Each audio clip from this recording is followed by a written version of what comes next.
भारताने हे ओळखलं की आंतरराष्ट्रीय राजकारणामध्ये नैतिकता आणि शांततांच्या गप्पांना तेव्हाच अर्थ असतो जेव्हा तुमच्याकडे स्वतःचं संरक्षण करण्याची क्षमता आहे, सामर्थ्य आहे, तुमच्याकडे ताकद आहे, तेव्हाच नैतिकतेच्या गप्पांना अर्थ असतो. 1998 मध्ये जेव्हा अटल बिहारी वाजपेयी यांच्या नेतृत्वाखाली भारताने पोखरण-2 म्हणजेच ऑपरेशन शक्ती राबवलं, त्याच्या माध्यमातून स्वतःला अधिकृत अण्वस्त्रधारी राष्ट्र म्हणून घोषित केलं, तेव्हा त्याची पायाभरणी इंदिरा गांधींच्या 1974 मध्येच केलेली होती. आज अमेरिकेचा इराणवर ज्याप्रमाणे दबाव आहे, काही वर्षाखाली त्याचप्रमाणे भारतावर सुद्धा दबाव होता. भारत नेमका अण्वस्त्रधारी देश कसा बनला?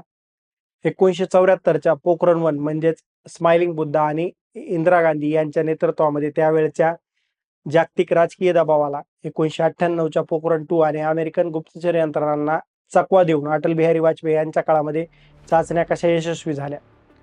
त्यानंतर पोखरण-1 आणि पोखरण-2 नंतर अमेरिकेनं भारतावर कोणते आर्थिक निर्बंध लादले होते, सँक्शन्स लादलेले होते आणि त्या सगळ्या निर्बंधाचा भारताने सामना कसा केला.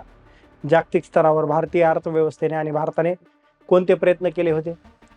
जागतिक स्तरावर आपली बाजू कशी मांडली. भारताच्या अणुऊर्जा कार्यक्रमामध्ये डॉक्टर राजा रमन्ना आणि भारताचे या प्रवासाची औपचारिक सुरुवात मार्च 1944 मध्ये झाली, जेव्हा होमी जहांगीर बाबा यांनी Tata institute of fundamental research स्थापनेचा प्रस्ताव मांडलेला होता.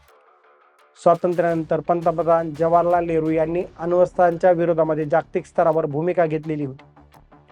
असं जरी असलं तरी त्यांनी भारताला अणुतंत्रज्ञानात स्वयंपूर्ण बनण्यावर भर दिला होता. नेहरूंच्या शांततापूर्ण अणुवापर या धोरणामागे एक सुप्त लष्करी उद्देश दडलेला होता. त्यांच्या मते जर भारताला स्वतःच्या संरक्षणासाठी अण्वस्त्रांची गरज भासली तर देशाकडे तशी क्षमता पाहिजे, अण्वस्त्र पाहिजेत.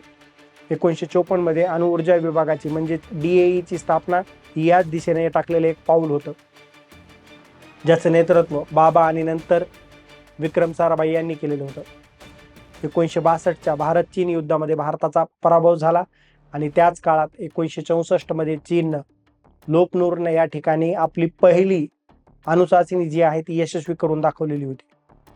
तर या घटनेमुळे भारताला आपल्या अण्वस्त्र धोरणाचा पुनर्विचार करावा लागलेला होता, कारण भारत चीन सोबत युद्ध हरलेला होता आणि चीनने अणुचाचणी केलेली होती. भारताला न सोव्हिएत युनियननं, ना अमेरिकेनं, ना कुठल्याही देशानं अण्वस्त्र हल्ल्याच्या विरोधामध्ये कोणतीही ठोस सुरक्षेची हमी दिलेली होती. लाल बहादूर शास्त्री यांनी पंतप्रधान असताना या आव्हानाचा सामना करताना सुरुवातीला अण्वस्त्र निर्मितीला आर्थिक कारणास्तव विरोध केलेला होता आणि वाढत्या चीनी धोक्यामुळे 1966 मध्ये शांततापूर्ण अणुस्फोट म्हणजेच पीसफुल न्यूक्लिअर एक्सप्लोजन म्हणजेच PNE करण्याच्या क्षमतेचा पाठपुरावा करण्यास मान्यता दिली. अणु कार्यक्रमांचा पाया 1944 मध्ये होमी बाबा यांच्याद्वारे प्रस्ताव आणि त्यानंतर 1956 मध्ये आशियातील पहिली अप्सरा अणुभट्टी प्लुटोनियम पुनःप्रक्रिया प्रकल्पाची स्थापना करण्यात आली. 1964 मध्ये तुर्बे येथे कार्बनिक अणुक्षमतेचा पाया घातला गेला. चीनी अणुचाचणीच्या प्रभावाने अणुअस्त्र सज्जतेची गरज भारताला त्याची जाणीव झाली. 1966 मध्ये शांततापूर्ण अणुस्फोटाची मान्यता देण्यात आली आणि पुढे 1974 मध्ये इंदिरा गांधी यांच्या काळामध्ये भारताची पहिली अणुचाचणी पोखरण-1 यशस्वी झाली. 1971 चे भारत पाकिस्तान युद्ध हे भारताच्या अणुअस्त्र धोरणातील सर्वात महत्वाचं वळण मानलं जातं. हे युद्ध केवळ बांगलादेशच्या निर्मितीसाठी नव्हतं, तर ते भारताच्या प्रादेशिक वर्चस्वासाठी आणि महासत्तांच्या दबावाला तोंड देण्याचं एक मोठं परीक्षण होतं. या युद्धाने भारतीय नेतृत्वाला आणि त्याची जाणीव करून दिली की पारंपरिक लष्करी युद्धामध्ये सामर्थ्य दाखवून मर्यादेपर्यंत एका विजय मिळवता येईल, परंतु जागतिक स्तरावर जेव्हा महासत्तांच्या हितसंबंधांचा प्रश्न येतो तेव्हा अण्वस्त्र हीच खरी सत्ता, हीच खरी ताकद ठरतात. 1971च्या युद्धातील भारताचा सर्वात मोठा पारंपरिक लष्करी विजय म्हणजे कराची बंदरावर भारतीय नौदलाने केलेला हल्ला. ऑपरेशन ट्रायडेंट आणि ऑपरेशन पायथन हा मोहिमेअंतर्गतचा भारतीय नौदलाच्या क्षेपणास्त्र नौकांनी कराचीच्या नौदल तळाला उद्ध्वस्त केलेलं होतं आणि पाकिस्तानचा इंधन साठा जो आहे तो पूर्णपणे नष्ट केलेला होता. या मोहिमेमुळे पाकिस्तानचं नौदल सामर्थ्य जे आहे ते जवळजवळ पूर्णपणे संपलेलं होतं, निकामी झालेलं होतं. भारताने अरबी समुद्रावर आपलं वर्चस्व प्रस्थापित केलेलं होतं. कराचीवरील या हल्ल्याने पाकिस्तानच्या लष्करी मनोबलाचा पूर्ण धक्का बसलेला होता, परंतु या विजयानं अमेरिकेसारख्या महासत्तांना आश्वस्त केलेलं होतं. कराची मोहिमेचं यश हे भारतीय लष्करी रणनीतीचं शिखर होतं. परंतु याच काळामध्ये अमेरिकेनं आपला 7वा ताफा बंगालच्या उपसागरामध्ये पाठवण्याचा निर्णय घेतला होता आणि त्यामुळेच परिस्थिती जी आहे ती अधिक बिकट बनलेली होती. भारतीय लष्करी अधिकार आणि राजकीय नेतृत्वाला या सगळ्याची जाणीव झाली की पाकिस्तान सारख्या देशाला पारंपरिक युद्धामध्ये नमवणं किंवा हरवणं सोपं आहे, परंतु जर अमेरिकेसारखे देश अण्वस्त्र सज्ज ताफा पाठवून धमकी देत असतील तर भारताकडे त्याच्यासाठी पर्याय काय आहे? विरोधात कोणतंही प्रभावी उत्तर नाही. 7व्या ताफ्याची धमकी आणि 70च्या दशकातील भूराजकारण. डिसेंबर 1971 मध्ये युद्धाच्या शेवटच्या टप्प्यामध्ये असताना अमेरिकेनं USR म्हणजेच USS एंटरप्राइजेस या अणुऊर्जेवर चालणाऱ्या विमाननौकेचा नेतृत्वाखालील 7वा ताफा जो आहे तो बंगालच्या उपसागरामध्ये पाठवलेला होता. या सगळ्याचं अधिकृतपणे त्यांनी कारण काय सांगितलं होतं, तर अमेरिकेनं हा ताफा तिथल्या अमेरिकन नागरिकांना बाहेर काढण्यासाठी पाठवल्याचं सांगितलं होतं. परंतु प्रत्यक्षात त्यांचं उद्दिष्ट काय होतं, तर पाकिस्तानवर दबाव टाकण्यापासून भारताला थांबवणं, भारताला रोखणं. या घटनेनं भारतीय सुरक्षा सल्लागारांमध्ये मोठी खळबळ उडवून दिलेली होती. अमेरिकेचे तेव्हाचे राष्ट्राध्यक्ष रिचर्ड निक्सन आणि त्यांचे राष्ट्रीय सुरक्षा सल्लागार हेनरी किसिंजर यांचा पाकिस्तानकडे उघड उघड कल होता. निक्सन यांनी 7व्या ताफ्यातील नौदलाला भारतीय लष्कराच्या दळणवळण यंत्रणांवर हल्ला करण्याचे आदेश दिल्याचं नंतर क्लासिफाईड डॉक्युमेंट म्हणजेच कागदपत्रातून उघड झालेलं होतं. या संकटाच्या काळात सोव्हिएत युनियननं भारताच्या मदतीला धावून आलेला होता, म्हणजेच आजचा रशिया. आपली अण्वस्त्र सज्ज पाणडुबी 7व्या ताफ्याचा पाठलाग करण्यासाठी त्यांना पाठवलेली होती, ज्यामुळे अमेरिकेला प्रत्यक्ष लष्करी हस्तक्षेप करण्यापासून थांबवण्यात आलेलं होतं, रोखता आलेलं होतं. 7व्या ताफ्याचा या धमकीचा परिणाम असा झाला की पंतप्रधान इंदिरा गांधी यांनी हा विषय जो आहे तो अत्यंत गंभीरतेने घेतला आणि एका सार्वभौम राष्ट्राला महासत्तांपासून अशा धमक्या मिळणं ह्या त्यांच्या स्वाभिमानाला आणि सगळ्यात महत्त्वाचं म्हणजे देशाच्या सुरक्षेला मिळालेलं एक आव्हान होतं. युद्धाच्या समाप्तीनंतर भारताने आपल्या अण्वस्त्र कार्यक्रम अधिक वेगाने राबवण्याचं ठरवलेलं होतं. 1971चं युद्ध संपल्यानंतर अवघ्या काही महिन्यातच म्हणजे 1972च्या सुरुवातीला अण्वस्त्राचा भाग तयार करण्यासाठी सुरुवात झाली होती.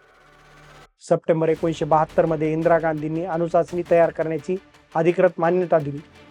इंदिरा गांधींचं कणखर नेतृत्व आणि या सगळ्यामध्ये गोपनीयता. इंदिरा गांधींनी 1971च्या विजयानंतर भारताच्या अण्वस्त्र सज्जतेचा मार्ग निवडलेला होता. त्यांनी हा संपूर्ण प्रकल्प अत्यंत गोपनीय ठेवलेला होता.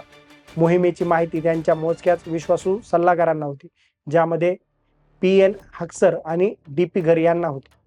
या दोघांचा समावेश होता.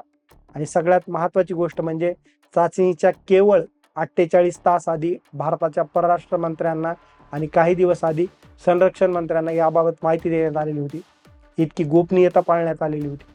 लष्करी पातळीवर ही माहिती जी आहे ती केवळ लष्कर प्रमुख जनरलला देण्यात आलेली होती आणि वेस्टर्न कमांडचे प्रमुख असलेले लेफ्टनंट जनरल यांना ही माहिती देण्यात आलेली होती. मोहिमेमध्ये केवळ 75 शास्त्रज्ञांचा सहभाग होता, जेणेकरून कोणतीही माहिती जी आहे ती फुटणार नाही, बाहेर जाणार नाही. भारताच्या डिफेन्स रिसर्च अँड डेव्हलपमेंट ऑर्गनायझेशननं म्हणजेच DRDOनं स्फोट लेन्स आणि डेटोनेशन सिस्टीम विकसित करण्यामध्ये एक महत्त्वाची भूमिका बजावलेली होती. लष्कराच्या 58व्या इंजिनिअरिंग रेजिमेंटनं पोखरणच्या वाळवंटामध्ये खड्डे खोदणं, केबल्सची व्यवस्था करणं, काम जे आहे ते रात्री करणं, अमेरिकेच्या सॅटेलाइटला चुकवणं आणि लष्करी वेशामध्ये शास्त्रज्ञांना काम करणं ही प्रक्रिया पार पाडलेली होती. या कामात मोलाचं सहकार्य केलं ते शास्त्रज्ञांनी.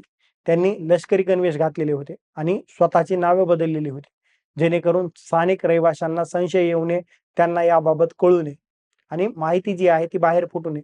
तांत्रिक आणि ऐतिहासिक यश मिळालं. 18 मे 1974 रोजी सकाळी 8:05 वाजता पोखरणची चाचणी क्षेत्रामध्ये जमिनीखाली 107 मीटर खोलीवर भारताने आपली पहिली अणुचाचणी यशस्वी करून दाखवली. ही चाचणी बुद्ध पौर्णिमेच्या दिवशी झाल्यामुळे तिला स्माइलिंग बुद्धा हे नाव देण्यात आलेलं होतं. चाचणी यशस्वी झाल्यानंतर राजा रमन्ना यांनी पंतप्रधान इंदिरा गांधींना बुद्ध शेवटी हसला असा सांकेतिक निरोप पाठवलेला होता.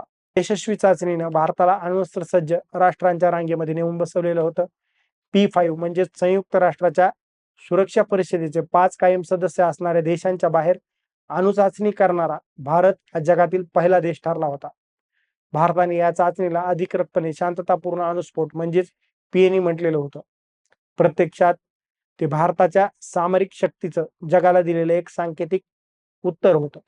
आंतरराष्ट्रीय पडसाद आणि भारताचे धोरणात्मक यावर काय परिणाम झाले, तर स्माइलिंग बुद्धा चाचणीनंतर भारताला मोठ्या प्रमाणावर आंतरराष्ट्रीय विरोधाचा सामना करावा लागलेला होता. पाकिस्तानने या चाचणीला धमकी म्हणून पाहिलं. पाकिस्तानला वाटलं की आता भारताकडे अणुबॉम्ब आहे. त्याच्यामुळं पाकिस्तानचे पंतप्रधान जुल्फिकार अली भुट्टो, त्यावेळेसचे जे पंतप्रधान होते, त्यांनी स्पष्ट केलं की पाकिस्तान आता कोणत्याही परिस्थितीमध्ये स्वतःचा अण्वस्त्र कार्यक्रम राबवल्याशिवाय राहणार नाही. आता या घटनेमुळे दक्षिण आशियात अण्वस्त्राच्या स्पर्धेला जे आहे ते अधिकृतपणे सुरुवात झालेली होती. या सगळ्या गोष्टीमुळे पोखरण 1 नंतर भारताने दीर्घकाळ पुढील चाचण्या ज्या आहेत त्या राबवलेल्या नव्हत्या, परंतु तांत्रिक क्षमता सतत विकसित करत राहिली पाहिजे. इंदिरा गांधी यांनी 1982 मध्ये पुन्हा चाचणी करण्याचा विचार केला होता, परंतु अमेरिकेच्या दबावामुळे त्यांनी तो निर्णय मागे घेतला. मात्र याच काळात भारताने आपल्या क्षेपणास्त्र कार्यक्रमाला म्हणजेच इंटिग्रेट गाईड मिसाईल्सला डेव्हलपमेंट प्रोग्रामला गती दिली, ज्यातून पृथ्वी आणि अग्नीसारख्या क्षेपणास्त्राचा जन्म झाला. या मिसाईल्स जन्माला आल्या. भारताने हे ओळखलं की आंतरराष्ट्रीय राजकारणामध्ये नैतिकता आणि शांततांच्या गप्पांना तेव्हाच अर्थ असतो जेव्हा तुमच्याकडे स्वतःच संरक्षण करण्याची क्षमता आहे, सामर्थ्य आहे, तुमच्याकडे ताकद आहे, तेव्हाच नैतिकतेच्या गप्पांना अर्थ असतो. 1998 मध्ये जेव्हा अटल बिहारी वाजपेयी यांच्या नेतृत्वाखाली भारताने पोखरण 2 म्हणजेच ऑपरेशन शक्ती राबवलं, त्याच्या माध्यमातून स्वतःला अधिकृत अण्वस्त्रधारी राष्ट्र म्हणून घोषित केलं, तेव्हा त्याची पायाभरणी इंदिरा गांधींच्या 1974 मध्येच केलेली होती.